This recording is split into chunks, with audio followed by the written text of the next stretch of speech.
الله الصمد لم يلد ولم يولد ولم يكن له كفوا أحد بسم الله الرحمن الرحيم قل هو الله أحد الله الصمد لم يلد ولم يولد ولم يكن له كفوا أحد بسم الله الرحمن الرحيم قل هو الله أحد الله الصمد لم يلد ولم يولد ولم يكن له كفوا أحد আমরা সকালে নামাজে যে দুরূদের পরিচয় করি স্বৈরাচার শেখ হাসিনা স্বৈরাচারিণী শেখ হাসিনা ওনাকে প্রয়োজন করে আজকে ওনার এই অবস্থা একজন সুস্থ মানুষকে অসুস্থ করে দেওয়া এবং মৃত্যুর মুখে পতিত করা এই শেখ হাসিনা যার ফল এবং ফলশ্রুতি আপনারা দেখেছেন যে এই দেশে তার জায়গা হয় নাই এই দেশ থেকে তাকে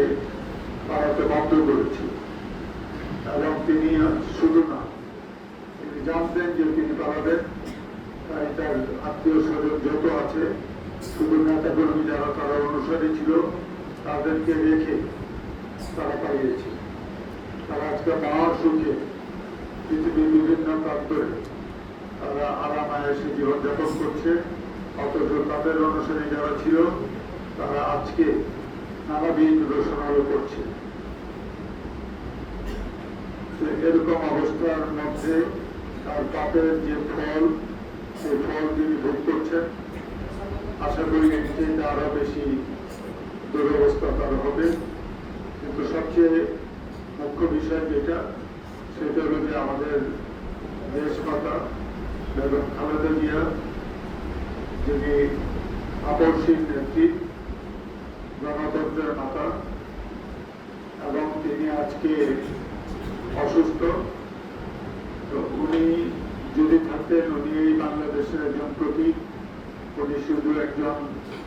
প্রধানমন্ত্রী না এক সাধারণ জনগণের রাস্তা